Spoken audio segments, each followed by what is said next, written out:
Ayan, hello po. Magandang umaga. Magandang gabi, no? Kung nasang panig man kayo ng mundo, ayan.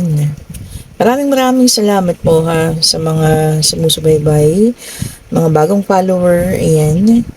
Mga dati nating follower, mga nagbabalik, ayan. Salamat po sa inyo ha sa pagsubaybay, ayan.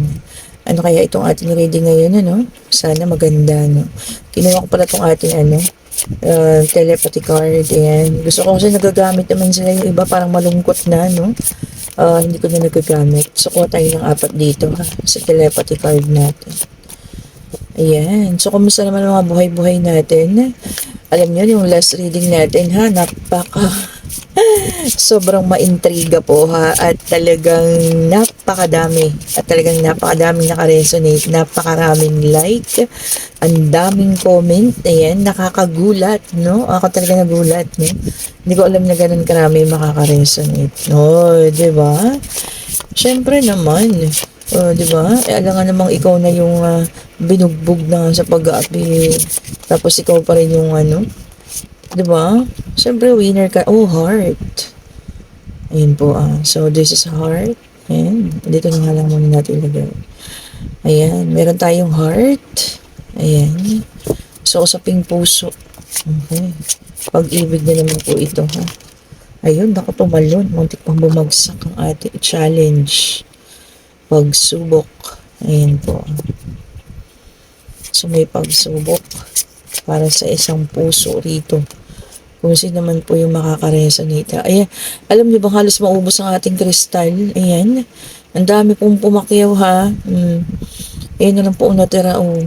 Naubos na yung ating black tourmaline. Ayan, ayan na lang po ang natira. No? Amethyst at saka yung kaunting citrine. 3 piraso na lang pala. And then puro amethyst na po ito ha. And may rose quartz pala sa ilalim na kaunti. Ayan. So ayan na lang po sila. No? Mga natitira-tira. And then moment. Oh. Ganda ha. So tungkol po ito sa usaping puso. Ay naku, para namang puro love oracle reading. Hindi po ba yung ating nakukuha sa everyday reading natin? Ayun lang, napakasarap na topic po eh. Hindi po ba ang sarap pag-usapan Especially kung nakikinig kayo sa akin sa gabi, nagpapahinga na kayo, ganyan. No, yun na masarap pang i-topic. Okay. So, isa na lang. Ayan. Isa pa nga po. Ayan. Ito tungkol to lahat sa mga puno eh. Kaya nagustuhan ko tong card na to. Tungkol sa nature. Ayan. Mahilig din po kasi ako sa nature. Ayun yung siguro sa ito. And recognition. Pagkilala. Okay po. So, this is a heart. Sabi niya. Sa usaping puso ito. Merong magaganap ng mga challenges. And then, maaaring ito po ay ngayon. Sa kasalukuyan kasi moment to. Sabi niya. And then, recognition. Sabi dito, the universe will help you recognize signs and miracles. Oh! Diba? So, ito ay usaping sa puso na magkakaroon ng, sabi niya nga, you'll start to feel your heartbeat faster as you get closer. So, maaaring may matutuklasan, maaaring may malalaman, ayan. At ito ay magiging challenge sa kung ano man po ang magiging relasyon nyo sa ngayon, ayan, sa isang tao, kung meron man, And true soul connections involve challenges that can be overcome together. Pwedeng malampasan, pwede namang hindi na po. So, depende. And then, moment, sabi nga. Think of a special moment that brought you and your partner a lot of joy. So, syempre, mga ganong pangyayari po, minsan naiisip din natin yung mga panahon na naging masaya rin kayo ng taong ito, And then, yung last is recognition. Sabi nga daw po, ano man ang mangyari, tutulungan tayo ng universe. Ayan. And makikita niyo raw po ang mga miracles and signs. Oh. Ano po ba ang tungkol sa puso na ito? Bigyan niyo pa nga po kami ng mga gabay, Divine Universe. Oh, eto na. So, meron tayong King of Swords. Ayan. So, meron tayong King of Swords. Ayan, medyo may katigasan ng ulo. Matapang. Ayan. Malakas din ang loob, si King of Swords. Oh.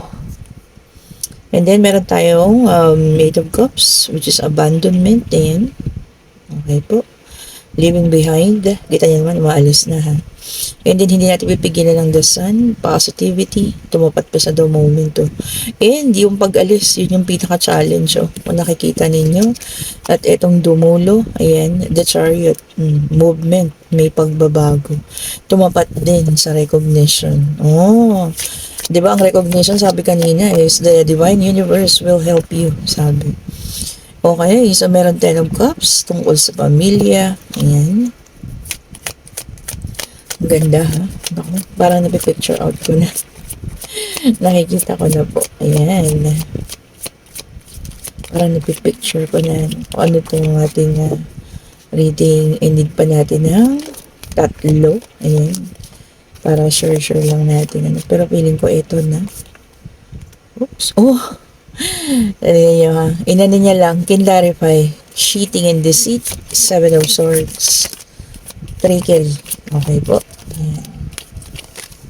And meron tayong 7 of cups. Okay po. Options. 7 ba or 8? O tama, 7. Naduling na yata ako. Ayan. 7 of cups. Maraming option po ha. Okay. Ganda. Maganda pero masakit din po ito ha. Kasi may nakita na tayo agad eh. Tignan niyo, tumapat ang abandonment challenge doon sa trickery din ha. Di ba? See? Talagang ating baraha po ha. Alam niyo ba, matutulog na ako pero hindi ko alam bakit nagpalatag ang ating baraha. No? Ito yata yung gusto niya sabihin. Okay. Aring nagagano. The High Priestess. Ikaw po ito, no? See? Maaring ikaw ang the High Priestess. Okay po. So, dito sa nakita natin, High Priestess and the King of Swords. Mag-partner, mag-asawa, kasi may pamilya rito eh. So, maaring may family na nabuo na, Kaya lang nagkaroon talaga ng pagsubok, cheating and deceit. Ayan po, panluloko. Ayan. And, siguro ang aalis dito, ang feeling ko ay ikaw. No gender specification na pwedeng ikaw yung lalaki or magkapalit kayo, pwedeng ikaw rin yung babae. Ayan. Aalis ka sa sitwasyon na ito hindi dahil sumusuko ka na. Okay po? Aalis ka dahil pagod ka na. Okay po? Aalis ka dahil gusto mo namang bigyan ng halaga yung sarili mo. Sobrang bigat ito, ba't iiyak na naman ako? Ang bigat kasi, sobra po. Ayan. Aalis ka kasi hindi mo na kaya. Yan po yun. And there is a promise. Ayan po. A lot of options paparating sa'yo. Ayan. Bakit ako naiiyak na lang? Sobrang bigat po kasi si High Priestess yung nararamdaman niya. Kahit may mga batang involved, nakapag-decide na siya, tapusin na. Kasi hindi niya talaga kaya. Okay po. Yung bigat ng nangyari, bigat ng mga pangyayari. Kung ito man ay nangyayari ngayon ha, sobrang bigat po. Siguro ang ating High Priestess, yung pagod, yung pain, halo-halo na, hindi niya na kinaya. Okay po. So, siya na yung nag-decide. Umalis na, ibigay na. Okay. So, High Priestess, sabi nga dito maraming option po. Maraming parating sa'yo. Hindi ko alam ba't ako naiiyak, pero sobra pong kasing bigat. Pero okay naman ako kanina. Ayun lang, no? So, ayan. Wala na naman tigil yung pagtulo ng luha ko. Ayan. Siguro kasi marami siyang pinanghihinayangan. Ayan. Ginusto niya pa sana maayos, pero wala na pa eh. Hanggang doon na lang. Hanggang doon na lang. Hindi na kaya ng puso niya. Pagod na yung puso niya. Hindi niya na kaya magbigay kasi ubos na po siya. Kung sino ka man po ngayon, yung nakakaramdaman ng pagkaubos sa sarili mo, bumangon ka po. Bumangon ka po, marami pong parating para sa'yo. Ayos ako, hindi ko alam po, ayos ako kanina, pero I don't know ano nangyari no, sa paglatag ng card. Kala ko pa nga maganda pero iba po yung dating, sobra. Ayan. Sana po maging maayos ka. The High Priestess, matalino kang tao po. Matalino ka, napakatalino mong tao. Maaring napapagod ka na. Maaring nauubos ka na. Parang kandila. Pero matalino ka po. Makakaalis at makakaalis ka dito. Makakatapos at makakatapos ka po sa mga ganitong pangyayari. And then, meron po tayong the moon. Yeah. Ginusto man niyang ayusin po, ano. Kaya lang, sabi nga, ilusyon na lang ang lahat ng mga bagay. So, hindi na po maayos. Ilusyon na lang daw po. Yeah. Ginusto man niya sana, kaya lang, yun na nga po, no, ilusyon na lang ang mga bagay-bagay kasi talagang wala na. Papunta na sa pagkasira, nawasak na po. And then, meron tayong Ace of Pentacles, which is an earth sign. Yung kanina is a water sign. Ayan. Huwag ka pong mag-alala. Kahit mag-isa ka, matataguhin mo ang pamilya mo. Kung meron man. Kung wala naman, mabubuhay mo po ang sarili mo. Dahil napakasipag mong tao. Ayan. Kayang-kaya mong buhayin ang sarili mo. And then, meron tayong Six of Swords. Same thing kanina, no? Gusto mo ng kalmadong buhay na. Gusto mo lang mas tahimik, mas maayos po sanang buhay. Yun na lang ang kahilingan mo sa ngayon. Dahil pagod ka na, naubos ka na, naubos ka na. And the sun. See, positive lang daw po ha. 2 beses din lumabas ang ating the sun. Maging positive lang po palagi. Ayan. Matatapos at matatapos din po ha. Ayan. Maaalisan at maaalisan po ang mga bagay mo. Ayan. Okay po. Medyo magaang na. Ayan. Okay na. Ibigay naman natin yung para sa ilan po ha. I-check natin. Grabe. Bigat talaga. And then, meron tayong Page of Swords. Ayan. Yung iba naman sa atin dito, meron ng mga new ideas. Ayan. May papasok ng mga bagong idea, ha? Sa inyong mga isipan. Maaring sa paglago. Ayan. Makakaisip ng mga sideline. Ayan po.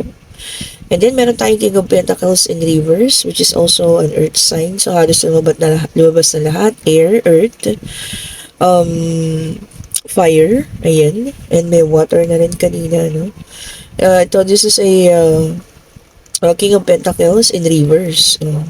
May iba sa inyo daw po magkakaroon ng indulgence or greediness. Ayan ha. Parang pagdadamot, greedy, no? Or parang lulong, ganun, nagiging greedy. Ayan ha, kung ano man yan. And then meron tayong King of Cups in reverse, ayan. Yung isa daw po sa inyo, iba sa inyo magiging secretive. Ayan, kung ano yung mga sikretong inyong itatago. Ayan, Ito meron daw po. Ayan. So, ano man yan ang inyong itatago mga sikreto. And then, meron tayong Eight of Swords. Naka-reverse din. Puro naka-reverse halos lahat ngayon, ha. Yung iba sa inyo magkakaroon na ng self-limitation. Dilimitahan na, ha, ang sarili. Siguro pag sumubok mo, ayan, bibigyan na ng limitasyon yung sarili, no? Or bibigyan ng limitasyon yung mga taong papasok sa buhay ninyo. Parang, ganyan ka lang ha. Hindi ka na pwede lumampas dito. Parang gano'n. And meron tayong Queen of Swords. See? Ang iba sa inyo, palaban na ha. Diba? Sa mga susunod na panahon, magiging palaban na, ayan. Gagamitin na mas mataas ang isip kaysa hindi na puro puso daw ha. Magiging palaban na. And meron tayong ito yung nauna, no? Five of Swords, ayan ha. Sabi sa inyo dito, no, yung iba magkakaroon ng abusive relationship. Naku, kagaya itong sa nauna ha. Naku, kita nyo, naubos siya. Parang naubos na parang kandila, ano. So, kung ganyan na po, inararamdaman ako, huwag yun ang panghinayangan. Tama yung isang card, ilusyon na lang, maayos pa yun. Ilusyon na lang daw po. And then, meron tayong King of Swords in reverse. Ayan. Yung iba mananahimik lang. Ayan. Meron pag-iisipang mabuti. Bakit kayo mananahimik? Ayan. Baka may pagdesisyon gagawin. No? Sa inyong pananahimik. Magmumuni-muni. Tama po ba? Yung mga salitang gano'n. Ano? Muni-muni. And then the devil, which is an earth sign. Ayan. Sabi rito, self-attachment. Ma-attach sa isang bagay. Maaring material yan ha. O ano man po yan. Tignan-tignan ang ating mga sarili ha. Baka tayo masyadong ma-attach naman. Ako po. Magiging addiction na yun. So, bantayan po ang ating mga sarili ha. Baka naman tungkol yan sa paggasta. O mga material na bagay. Sobra tayong ma-attach ha. Okay po. So, ayan ha. Bantayan ang ating mga sarili po ha. Especially ngayon, talagang maraming tukso ng mga gamit-gamit. Especially sa TikTok, maraming mga sale-sale. Nakikita dyan. And then, meron tayong the world in reverse. Ayan.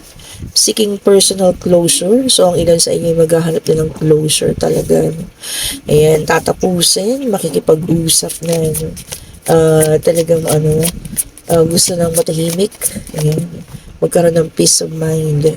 And then, meron tayo dito anong tawag dito? Ten of Swords. Kaso naka-reverse naman siya. Diba? Ibig sabihin dito, may healing. Talagang magpapagaling na. No? Tatanggalin na yung mga sakit ng puso, ganyan. Ayan. And then, meron tayong the Justice. Kaso naka-reverse. Sabi na dito, yung iba makakaramdam ng guilt, ayan, and yung punishment, kasi kahit naka-reverse ang justice, justice pa rin yan, yung mga kaparusahan para sa ibang tao, ha, especially yung mga nakasakit dyan, matatanggap at matatanggap din na rin daw po yun, hindi ba? So, di ba kagaya ng una nating reading kahapon, ay nung isang araw, kahit hindi kayo gumawa, pero gagawa at gagawa ang panahon ng pagganti para sa inyo. And then, meron tayong Two of Pentacles, ayan, which is an earth sign, ayan, Taurus, Virgo, and Capricorn, sabi gano'n, time management, yung mga oras-oras daw po ha, ibalance din. Baka naman nasasobrahan tayo sa mga, kung mga nag-games kayo ha, nauubos ang oras yun sa ganyan. Naku, ibalanse daw po. Ibalanse ang inyong oras. Yan, para magamit sa tama. And lumabas na naman ang ating The High Priestess. Ayan na nga, yung iba sa inyo talaga magiging matalino na ngayon sa pag-iisip, pagdedesisyon ha. Okay? Talagang na, unahin na siguro ngayon ng self-love. Okay. And of course, syempre, pag naging matalino ka, victorious. Ayan, magiging maayos. Ayan ha. And, papupunta ka sa mas maayos at matino. Ayan. And of course, may mga rewards din daw yan na nakaakibat ha. Kung magiging maayos at maayos tayo. And then, meron tayong Seven of Pentacles, which is an earth sign. Ayan. Parang magkakaroon ng rebirth. Kung magpagbabago. Ayan. Pagsilang. Parang ganun, kung sino man po ito sa inyo. Ha? Rebirth daw po. And then, meron tayong the Emperor, which is a fire sign. Sabi rito, respeto muna daw po. Tamang-tama. Respect. Sarili. Respeto daw po muna ang sarili, ha. Bago daw po ang iba. Ayan, tama nga naman, Self-love, self-respect po. Unahin muna lagi ang sarili. Okay na ako. Okay po, and then tignan natin ang inyong mga buhay-buhay pag-ibig. Ayan. Oo nga, pagkatapos sa mga pangyayari yan, unahin mo na ang sarili. Respeto mo ang sarili mo, Tirahan mo ng kaunting respeto para sa sarili naman. And, ayun nga, mahalin mo muna ang sarili mo. And divine timing, be patient. While things are unfolding, this connection is worth the wait. Lahat na po ay nasa divine timing ha. Hindi mo kailangan madaliin kasi kung para talaga sa'yo, para sa'yo talaga po yan ha. Okay. Ang ganda ng reading ngayon. Grabe. Tumatagos sa puso ko. Grabe. Parang pinupunit. Pinupunit ang aking puso kanina. Pay attention to signs. Pay attention to signs. The synchronicities you have been noticing are not coincidences. O baka naman mayroon kayong mga na-encounter na mga pangyayari ha. Kumbaga, madalas kayo magkasalubong, ganyan. O hindi rin po yung coincidence. O, pero ipinapahiwatig sa inyo ang Divine Universe. Oh, see? Baka sa bandang huli, yun naman na maging no, kayo na pala, yun pala yung si soulmate mo. Isang taong tunay na mag-aalaga sa iyo. And then they are the one, you have already met the romantic partner of your the romantic partner you seek. Oh, yung tao daw pong hinahanap ninyo ha. Yun na daw po. Kasi naman sa inyo may mga partner ngayon, ayan, indararamdaman nyo na parang siya na talaga yung soulmate mo. Siya na nga. Oh, diba? Siya na daw po ha. Oh, huwag na maghanap ng iba. Ayan, sana no, hanggang dulo kayo na. Madalas itanong sa akin sa TikTok madam, kami na po ba hanggang dulo? Sabi ko naman, saan po ba dulo to? Sa Batanes po ba? O sa kabilang dulo po ng Pilipinas. Ayan. And then separation, see, time apart from your partner is in the horizon. So meron talagang magkahiwalay. Meron taong magdidesisyon ng umalis. Ayan, kung ikaw man po ito, no? Ayan, magiging maayos ka naman. Siyempre sa una masakit. Lahat naman ng tao yata. Walang hindi nasaktan sa separation, di ba? Magiging masakit, magiging parang kang wala sa sarili. Ayan, mga ilang buwan din yan na ating talagang mararamdaman po. Ayan.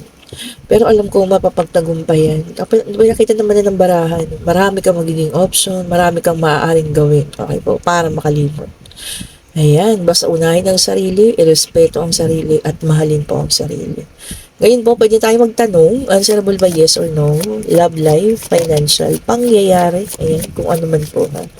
Divine Universe, ibigay mo po sa amin ang kasagutan. Isa lang po ha. Isa lang po, isa lang po. Isa lang po, ayan. Kung ano man po ang kanilang katanungan, inyo pong sagutin, Divine Universe. Ayun na. Pusa talaga nag-group. And yes, and see, this is a windfall of money. Okay po. Kung may nagtanong tungkol sa kaperahan, ayan, may darating ka po tayong kaperahan, i-claim na natin ito ha. Unexpected windfall of money, kung saan man yan manggagaling ha. Baka meron tayong mga mana na matatanggap, meron tayong mga bonuses, ito na, parating na po ha. Unexpected natin yan o parating, or baka naman mananalo tayo sa loto, tayo, makataya nga mamaya. Okay po. So, magtaya-taya po tayo because this is unexpected windfall of money. Hindi ko naman sinabi magsugal kayo ha. Pero yung pa isa-isang taya, okay na po yan. O, diba? Malay nyo tayo yung makaswerte. Okay po. Kung nagugustuhan ninyo, ito ating mga videos, pa-like, pa-subscribe, pa-share, and hit the notification bell po ha. Para lagi kayong updated sa ating mga videos na ginagawa po or ina-upload. Ayan. And kung sino ka man ha, nakaranas po ngayon ng pagkaubos, ayan, parang naupos na kandila, gano'n, napagod, ayan, pagod na yung puso, talagang gumibap na, ayan. Sana po ay makayanan mo, ayan. And sana po pagka talagang tumalikod ka na at wala nang titingin patalikod or returning or looking back, yun sinasabi nila, no? Sana po wala na para makapag-umpisa ka na rin ng palibagong buhay. Ayan. Kasi sobrang naman yung naramdaman ko kanina ha. Grabe ka naman po. Kung babalik ka po sa ganung sitwasyon, sobra po yung naramdaman kong emosyon. O ayan, ito naman po ang ating commercial. Ito ang ating evil eye. Ayan, isang set po na ring and necklace. Ayan, kung sino man po ang may gusto ha. Siyempre, ang ating mga bracelet po. Ayan, ito na ang ating powerful amethyst. Ayan, nakita ko na siya. Siyempre, meron pa rin tayong tiger eye. Ayan. Okay po. And itong ating black tourmaline. Ayan po ha. And siyempre, yung ating ang tawag dito. Ito, tourmaline din ito. Ayan. Nakalagay sa lagayan. And syempre yung ating nagmamagandang rose quartz. Oh, and ang ating nakaupo doon na prinsesa, yayamanin. May sariling sasakyan kasama si Pagong. Ayan po. Ang ating citrine. Ayan, citrine mantra ang tawag po dyan. Ayan yung isang klase nating citrine. Ayan po, kung sino man po ang may gusto ha, mag-chat po kayo. I-click nyo yung aking ano dyan sa comment section po. And mapupunta kayo dun sa aking Facebook page. Ayan, kung sino pong gusto mag-order. Ayan, ma'am, yung para sa Vienna, Austria, ayan, napapost ko na po kanina. Napunta ako na sa ano, sa PhilPost. Ayan, napadala ko na po. Ano. Ayan, ma'am, paki-expect nyo na lang daw po within 2 to 3 weeks. Ayan, sana po makarating sila ng buo sa inyo, maayos po at walang bawas. Ayan, walang sira. Okay po, panalangin ko maging maayos yun, ano. Okay po, thank you so much sa panonood, ano. Pasensya na, tiging emotional na naman tayo. Hindi ko alam talaga kung bakit, kasi okay ako nung umpisa eh. Akala ko nga maganda yung ano, pero parang sabi ko, teka muna, parang iba yung dating dun sa reading. Okay po. Ayan, thank you so much po ha. Siguro sobrang emotional lang din kasi kung tao. Ayan. Have a great day. Ayan. Stay safe po sa inyo ha. And maayos po yan. Kung sino ka man ha. Maayos at maayos po yan. Dasal lang. Ayan. Kapit sa Diyos. At maniwala po tayo sa Diyos. Okay po. Bye-bye po. Bye-bye po sa lahat.